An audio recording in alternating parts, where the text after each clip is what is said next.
हमारे प्यारे प्रभु श्री राम ने लक्ष्मण जी को ज्ञान योग भक्ति के उपदेश दिए। तदोपरांत हमारे प्रभु पंचवटी पर सानिध्य विराजमान हुए ही थे। इतने में आ गए। कौन आ गए? मानस का दर्शन करा रहे। सुपिनखा रावण की बहिनी, दुष्ट हृदय दारुण दुखियनी।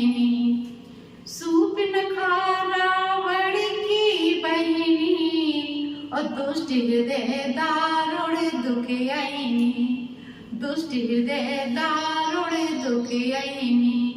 पंचवटी पे आई बारा और देख विकल वही जुगल कुमारा। देख विकल वही जुगल कुमारा। सीता चितई कही प्रभु बाता, अहे कुमारी मोरे लघुव्राता। अहे कुमारी मोरे लघुव्राता। पंचवटी पे आई द्वारा और देख विकल भई जुगल कुमार। सूर्पनखा रावण की बहिनी और दुष्ट हृदय दारुण दुखियनी। देखिए, स्त्री का परिचय दिया जाता है, फलाने की बेटी, फलाने की पत्नी। लेकिन सूर्पनखा का परिचय तो बड़ा विचित्र दिया है। सूर्पनखा रावण की बहिनी, क्योंकि रावण भी दुष्ट हृदय वाला और सूर्पनखा भी दुष्ट हृदय वाले, तो बड़ा विचित्र परिचय दिया है सूर्पनखा का। सूर्पनखा पंचवटी पर पहुंची। सुंदर मृदुल मनोहर जोड़ी देख करके आनंदित होने लगी और प्रभु के सामने सूर्पनखा पहुंच गई सुंदरी बनकर।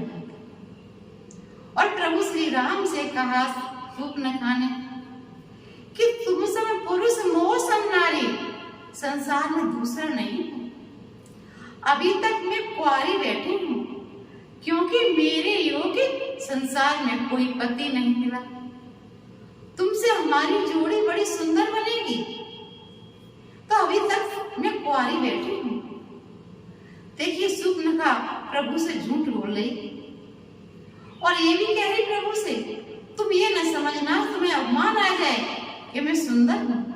मुझसे ज्यादा सुंदर नहीं हो, लेकिन तुम्हारे समान कोई पुरुष संसार में नहीं है, इसलिए तुम्हारे साथ मेरी जोड़ी अच्छी बनेगी। तुम चलोगे मेरे साथ। प्रभु से झूठ बोल रही है। मेरे प्रभु श्री राम मंद मंद मुस्कुरा रहे हैं।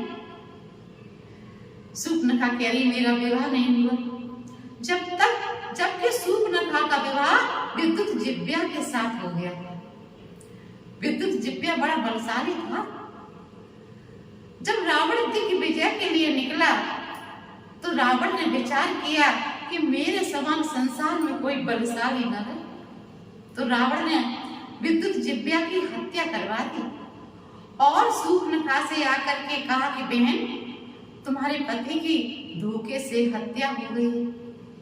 अब तुम जिस पर उंगली रखोगी उसी के साथ मैं तुम्हारा विवाह करा दूंगा। दानवों में, मानवों में, जहां भी तुम उंगली रखोगी उसी के साथ मैं तुम्हारा विवाह करा दूंगा। तो सूर्पनखा ने कहा, मैं तीनों लोकों में मैंने भ्रमण किया, क्योंकि रावण की बहन है तो कोई रोक टोक तो थी नहीं। इसलिए सूर्पनखा ने कहा कि मैंने तीनों लोकों में भ्रमण किया, लेकिन हमारे समान कोई संसार में पुरुष नहीं मिला। तुम्हारे साथ बढ़िया जोड़ी बनेगी। प्रभु से झूठ बोल रही है। और मेरे प्रभु क्या कहते हैं? निर्मल मन जन सो मोह पावा और मोह कपट छल छिद्र न भावा। प्रभु से कपट कर रही है। तो प्रभु श्री राम ने सीता जी की ओर देखते हुए कहा, सीता चितई कही प्रभु बाता और अहे कुमारी मोर लघुव्राता।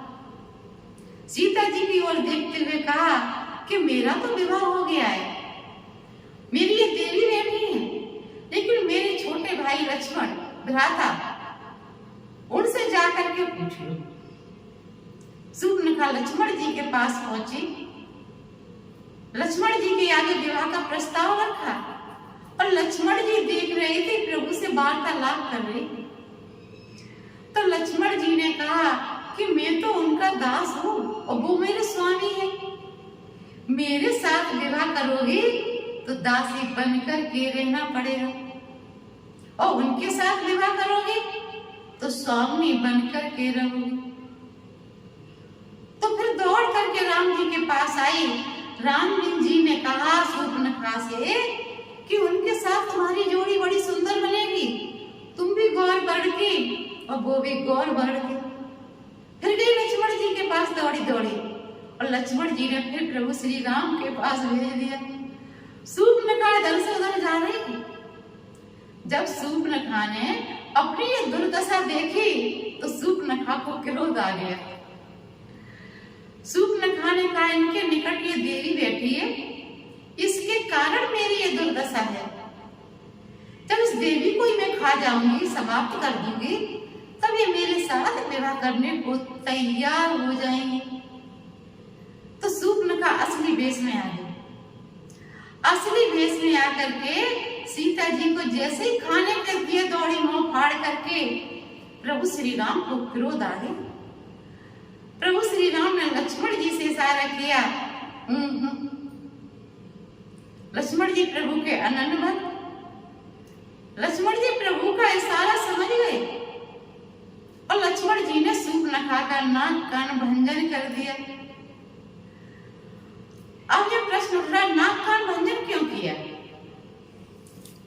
क्योंकि नाक माने स्वर्ग, प्रभु ने कहा स्वर्ग में जाने लायक भी नहीं है, और कान माने श्रुति, श्रुति माने वेद, ये वेदों में स्थापित करने लायक नहीं